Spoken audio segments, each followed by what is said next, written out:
Hello दोस्तों, आप सभी का स्वागत है मेरे चैनल पे। तो दोस्तों, आज हम लोग बातचीत करेंगे एक सेंट्रल लेवल का जॉब के बारे में। ठीक है, वो कौन सा जॉब है? वो जॉब का नाम है CFSO। इसको बोलते हैं सेंट्रल फूड सेफ्टी ऑफिसर बोलते हैं। ये बहुत ही बेहतरीन जॉब है जो कि सेंट्रल लेवल का जॉब है। तो दोस्तों, आज की वीडियो में बातचीत करेंगे CFSO का जो जॉब प्रोफाइल क्या होता है, उसको काम क्या करना पड़ता है, इस जॉब को करने के लिए हमारे पास एलिजिबिलिटी क्राइटेरिया क्या चीज़ होनी चाहिए, इस जॉब को पाने के लिए हमारे पास एग्जाम पैटर्न क्या होनी चाहिए, सिलेबस क्या होती है और सैलरी कितनी मिलती है, यानी पैसा इस जॉब में कितना मिलेगा। क्योंकि सेंट्रल लेवल का जॉब है तो पैसा इसमें काफ़ी अच्छा खासा मिलता है, यानी अच्छा अमाउंट में पैसा इसमें मिलता है। तो दोस्तों, आज की वीडियो में आप सभी लोग बने रहिएगा। आज आप लोग को बहुत कुछ जानने को मौका मिलेगा कि SSI का CFSO में कैसे बनते हैं। ठीक है, तो दोस्तों, CFSO पूरा नाम क्या होता है? सेंट्रल फूड सेफ्टी ऑफिसर को बोलते हैं। ये कैसा जॉब है, किस प्रकार का जॉब है? ये जॉब का अगर मैं बात करूं, ये जॉब हमारा आता है पे स्केल 7 पे आता है। ठीक है, पे स्केल 7 पर जो भी जॉब आता है इसमें सैलरी काफ़ी अच्छी खासी अमाउंट में मिलती है। ठीक है, क्योंकि कोई भी हम लोग गवर्नमेंट जॉब करते हैं या प्राइवेट जॉब करते हैं तो सबसे पहले हम लोग देखते हैं उस जॉब में हमारा पैसा कितना मिलने वाला है, क्योंकि पैसा ही हमारा होता है मेन मोटिवेशन। ठीक है, और इस जॉब में अगर मैं बात करूँ ग्रेड पे क्या होगा, ग्रेड पे हमारा रहेगा 4600, यानी कह सकते हैं 4600 रुपये हमारा रहेगा ग्रेड पे। तो सैलरी अप्रोक्स कितना बनना चाहिए, आप हिसाब से कितना होना चाहिए? सैलरी का अगर मैं बात करूँ, इन हैंड सैलरी आपको मिलेगा 45,000 से लेके 1,42,000, मतलब 1,42,000 रुपये तक आपका पर मंथ जा सकता है। ठीक है, इसमें बहुत सारा अलाउंसेस होती है, बहुत सारे आप लोगों के बेसिक अलाउंसेस या फिर पर्क्स कहीं वो आपको मिलता है। तो दोस्तों, अब हम लोग बातचीत करते हैं इस जॉब के लिए हमारे पास एलिजिबिलिटी क्राइटेरिया क्या चीज़ होना चाहिए, आखिर कौन कौन से इस जॉब को कर सकते हैं। तो सबसे पहले जो भी स्टूडेंट्स इस जॉब को करना चाहते हैं उनके पास होना चाहिए ग्रेजुएशन कंप्लीट होना चाहिए। ग्रेजुएशन किस सब्जेक्ट में? ग्रेजुएशन इन फूड टेक्नोलॉजी में आप किए हो, या फिर आप किए हो बायोटेक्नोलॉजी, आपके कोई कोर्स किए हो, या फिर आपने ऑयल टेक्नोलॉजी कोर्स होता है वो आपने किया हो। एग्रीकल्चर साइंस में बहुत सारे ब्रांचेज आती है, जैसे BSc एग्रीकल्चर हो गया, हॉर्टिकल्चर हो गया, जो भी अलाइड ब्रांचेज आती है ना, तो वो भी इसमें इंक्लूड होता है। जो BSc एग्रीकल्चर के अलावा जितना सारे अलाइड ब्रांचेज आती हैं वो इंक्लूड होता है एग्रीकल्चर साइंस में।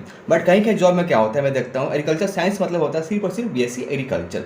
बट कहीं कहीं जॉब ये भी होता है, उस जॉब जैसे मैं बात करूँ ये CFSO का ही मैं बात करूँ, एग्रीकल्चर साइंस मतलब जो BSc एग्रीकल्चर, हॉर्टिकल्चर और जो बाकी अलाइड ब्रांचेज हैं उन लोग भी इंक्लूड किए जाते हैं। तो फिर इसके बाद नेक्स्ट हमारा ग्रेजुएशन आते हैं वेटनरी साइंस। जो भी व्यक्ति वेटनरी साइंस से किए ग्रेजुएशन वो भी इसमें जॉब में एलिजिबल हैं। बायोकेमिस्ट्री वाले भी एलिजिबल है और माइक्रोबायोलॉजी वाले भी एलिजिबल है। इसके अलावा आप कोई भी ब्रांच से आपने ग्रेजुएशन किया हो, आप इसमें जॉब में एलिजिबल नहीं है। सिर्फ और सिर्फ कौन से एलिजिबल है, जो मैंने यहाँ पर लिखा है वही लोग ग्रेजुएशन जो किए हैं वही लोग इस जॉब के लिए एलिजिबल हैं। ठीक है, या फिर आपने किया हो मास्टर डिग्री किया हो, या फिर ना MSc या MTech जो भी आपने होता है, आपने MSc किया हो, मास्टर डिग्री किस में? केमिस्ट्री में, या फिर मेडिसिन में आपने कोई कोर्स किया हो, मास्टर डिग्री आपने हासिल किया हो, तो आप इस जॉब के लिए एलिजिबल हैं। तो दोस्तों, अब हम लोग जानते हैं कि हमारा एज लिमिट क्या होनी चाहिए जॉब के लिए।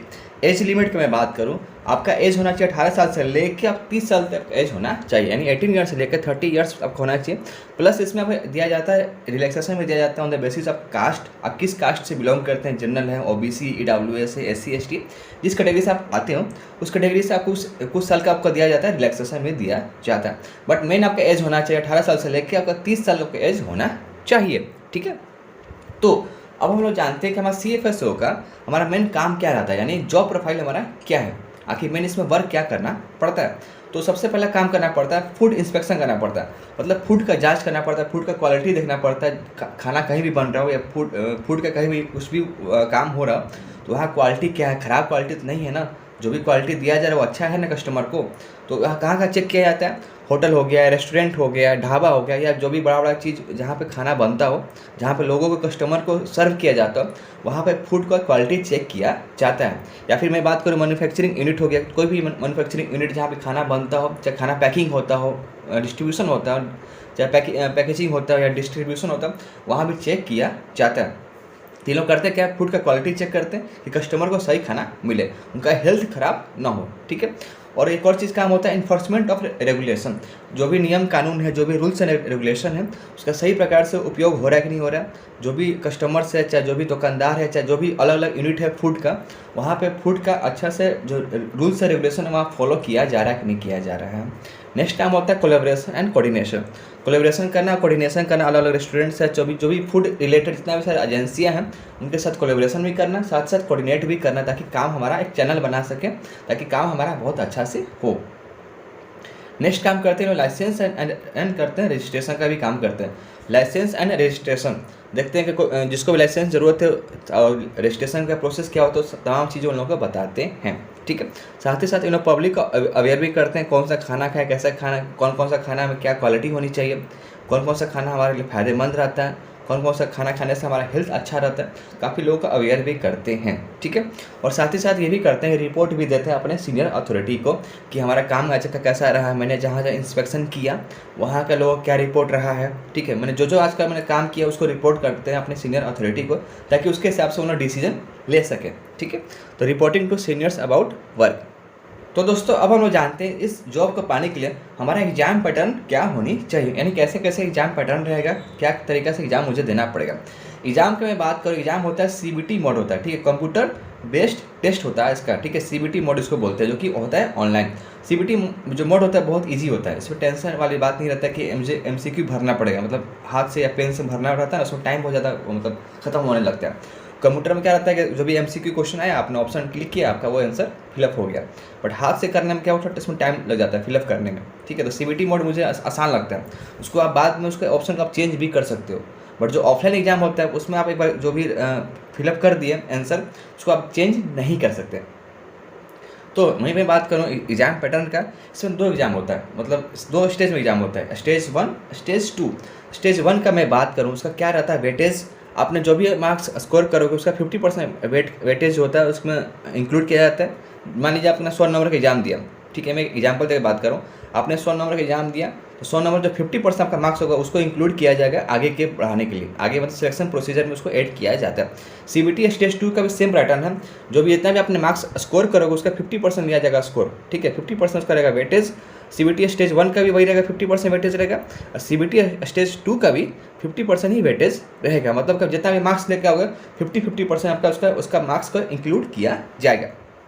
इसमें एक और चीज़ बता दूं, इसमें क्या होता है कि इसमें इंटरव्यू नहीं होता है। ठीक है, तो सबसे अच्छी बात है कि इंटरव्यू नहीं होता है तो टेंशन नहीं रहता है। बहुत लोग क्या होता है कि इंटरव्यू होने से क्या होता है, उनको टेंशन होने लगती है, भाई इंटरव्यू कैसा जाएगा, कैसा तैयारी करूँ, क्योंकि बहुत लोग क्या करते हैं प्री और मेंस का तैयारी अच्छा से करते हैं, प्री और मेंस का तैयारी अच्छा से करते हैं, बट इंटरव्यू की तैयारी अच्छा से नहीं कर पाते, इसलिए क्या होता है इनका इंटरव्यू सिलेक्शन नहीं हो पाता है। इसमें इंटरव्यू नहीं है, सिर्फ और सिर्फ क्या होगा, आप एग्जाम दोगे, डॉक्यूमेंट होगा वेरिफिकेशन, उसके बाद होगा ट्रेनिंग।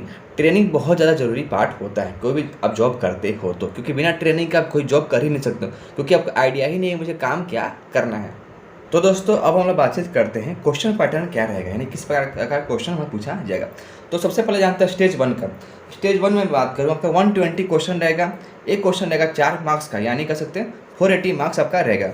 120 क्वेश्चन 480 मार्क्स, यानी 1 क्वेश्चन 4 नंबर का आपका रहेगा।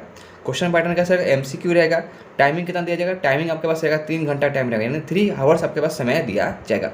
इसमें मैं एक और चीज़ बताता हूँ, निगेटिव मार्किंग भी है, तो जो भी क्वेश्चन का आंसर रहा है उसी को अटैम्प्ट करें, बाकी क्वेश्चन को अटैम्प्ट ना करें। ठीक, क्योंकि नेगेटिव मार्किंग से बहुत दिक्कत होता है, नुकसान बहुत ज़्यादा हो जाता है।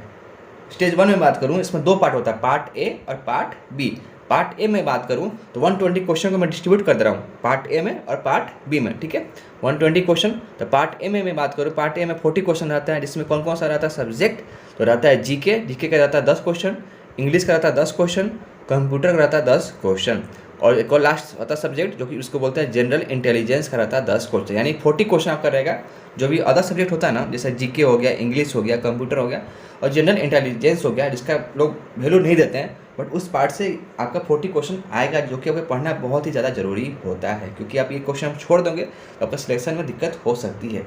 ये तमाम चीज़ आपको अच्छा से पढ़ना पड़ेगा, भले 10 क्वेश्चन ही आए, लेकिन आपको पढ़ना अच्छा से पड़ेगा, तैयारी आपको अच्छी से करनी पड़ेगी ताकि आपका एग्जाम अच्छा से हो जाए। नेक्स्ट हम लोग बात करते हैं पार्ट बी का, जो कि आपका होता है जो भी आपने पढ़ाई किया है फूड टेक्नोलॉजी का, जो आपका सब्जेक्ट रहता है, कोर सब्जेक्ट उसको बोलते हैं, जो भी आपने सब्जेक्ट पढ़ाई किया उसके रिगार्डिंग आपका क्वेश्चन रहता है। ठीक है, तो इसमें कितना क्वेश्चन रहेगा, आपका क्वेश्चन रहेगा 80 क्वेश्चन रहेगा। ठीक है, 80 क्वेश्चन क्या क्या रहेगा, आपने पार्ट बी में बात करें, पहला पार्ट आता है Indian and international food law के, जो भी चीज़ें आपने सब्जेक्ट पढ़ा होगा उसमें से बात करूँ, उसमें 20 क्वेश्चन रहेगा। FSSAI का रोल कौन कौन सा रोल्स हो गया, फंक्शन हो गया, इनिशिएटिव कौन कौन सा हो गया, उसके रिगार्डिंग 20 क्वेश्चन रहेगा उस चैप्टर से या उस सब्जेक्ट से बोलिए।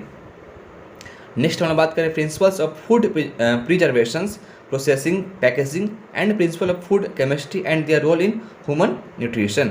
इस पार्ट से मैं बात करूँ 40 क्वेश्चन रहेगा, यानी कह सकते हैं 40 20 20, यानी हमारा पार्ट बी होगा 80 क्वेश्चन हो गया, ठीक है, और यहाँ 40 क्वेश्चन हो गया, ठीक है। पार्ट ए से 40 क्वेश्चन, पार्ट बी से हमारा 80 क्वेश्चन। और पार्ट बी का हमारा क्या सब्जेक्ट ये रहेगा, या कौन सा चैप्टर रहेगा, ये जो सब्जेक्ट बोलिए चैप्टर बोलिए, ये हमारा ये सिलेबस भी हो गया, ठीक है। तो 80 क्वेश्चन या 40 क्वेश्चन कितना हो गया, 120 क्वेश्चन, और एक क्वेश्चन होगा 4 नंबर का। तो आपका ये स्टेज 1 कंप्लीट हो गया। जो भी आपका स्कोर लेकर आओगे उसका 50% वेटेज उसमें निकाला जाएगा सिलेक्शन प्रोसीजर के लिए। तो दोस्तों हमारा नेक्स्ट पार्ट आता है स्टेज 2। इसमें कितना क्वेश्चन रहेगा, इसमें क्वेश्चन में बात करूँ 80 क्वेश्चन रहेगा। इसमें टाइमिंग का सेम टाइमिंग दिया जाएगा, 3 घंटे का समय आपको दिया जाएगा। बट इसका क्वेश्चन पैटर्न थोड़ा सा अलग होता है, ठीक है। इसमें MCQ भी रहेगा, आपको फिल इन द ब्लैंक्स भी क्वेश्चन हमसे पूछा जाएगा, कॉम्प्रहेंशन भी पूछा जाएगा, और मैच द फॉलोइंग भी क्वेश्चन आपसे पूछा जाएगा। यानी कि मैं बात करूँ MCQ के अलावा भी आपसे क्वेश्चन पूछा जाएगा, जैसे हो गया fill in the blanks, comprehension और मैच द फॉलोइंग। और कुछ क्वेश्चन में बात करूँ, मुझे लगता है सब्जेक्टिव क्वेश्चन भी रहता है, तो आपको हर प्रकार से तैयारी करनी पड़ेगी, हर प्रकार से आपको अपने आप को प्रिपरेशन स्ट्रेटेजी बनाना पड़ेगा ताकि इस एग्जाम को आप लोग क्रैक कर सको। तो उसमें फर्स्ट पार्ट आता है principles of food preservation, processing and packaging में आता है, ठीक है। इसमें हम बात करें, यहाँ से क्वेश्चन आपका मिल गया। नेक्स्ट आता है basics of food chemistry, their role in food nutrition, ठीक है। थर्ड पार्ट रहता है इसमें फूड माइक्रोबायोलॉजी, ठीक है, and general principle of food hygiene. ये तमाम तरह चीज़ों से आपको क्वेश्चन पूछा जाएगा। कितना क्वेश्चन रहेगा आपका, 80 क्वेश्चन रहेगा। ये 3 पार्ट देख रहे हैं ना, तीनों पार्ट से आपको कितना क्वेश्चन रहेगा, 80 क्वेश्चन रहेगा, और टाइम समय आपको दिया जाएगा 3 आवर्स का आपको समय दिया जाएगा। तो दोस्तों अब हम लोग बातचीत करते हैं सैलरी, यानी पैसा कितना ऐसे जॉब में मिलेगा, यानी हमारा सैलरी कितना मिलने वाला है, ठीक है। तो ऑलरेडी मैं बता चुका हूँ, इसमें ग्रेड पे कितना है 4600 है, ठीक है। इसमें बात करूँ पे स्केल हमारा क्या है, तो 44,900 से लेके 1,42,000 तक हमारा पे स्केल, 1,42,400 रुपये तक हमारा पे स्केल रहेगा, ठीक है। इन हैंड सैलरी कितना मिलेगा, मुझे हाथों में सैलरी कितना मिलेगा, 30,000 से लेकर 44,900 रुपये तक मुझे मिलेगा, ठीक है। उसमें बात करूँ अलग से आपको क्या क्या मिलेगा, अलाउंसेस में बात करूँ DA हो गया, मेडिकल हो गया, हाउस रेंट अलाउंसेस बोलते हैं, ठीक है। आपको छुट्टी मिलेगा, लिविंग छुट्टी भी मिलता है, ठीक है, और भी बहुत सारा अलाउंसेस मिलती है जो कि आपके लिए बहुत ही बेहतरीन मिलता है। इस जॉब में आपका बहुत कम आपको रहेगा वर्क प्रेशर रहेगा, काम आपको अच्छा रहेगा, इजी काम रहेगा, टेंशन ज़्यादा नहीं रहेगा, ठीक है। पैसा भी अच्छा खासा अमाउंट में है, आपको घूमने फिरने का मौका भी मिलेगा, ठीक है। तो दोस्तों आज की वीडियो में इतना ही था। यदि आपके पास कोई डाउट रह गया तो मुझे कमेंट कर सकते हैं, ठीक है। और हाँ, मेरा टेलीग्राम जरूर ज्वाइन कर लीजिएगा। जो लोग मेरा टेलीग्राम ज्वाइन नहीं किया वो टेलीग्राम को ज्वाइन कर लीजिएगा। एक मेरा इंस्टाग्राम का ID भी आ रहा है, वहाँ मुझे फॉलो कर लीजिएगा। कोई भी आपके पास क्यूरीज है, कोई भी क्वेश्चन है, मुझे वहाँ पर आप कॉन्टैक्ट कर सकते हैं, मुझसे बात कर सकते हैं। तो दोस्तों आज की वीडियो में इतना ही था। कोई भी आपके पास डाउट रह गया इस जॉब से रिगार्डिंग मुझे पूछिए, ठीक है। मैं आपका कोई भी सारा क्वेश्चन का जवाब देने की कोशिश करूँगा। तो दोस्तों मिलते हैं नए वीडियो नए टॉपिक के साथ, तब तक के लिए बाय बाय।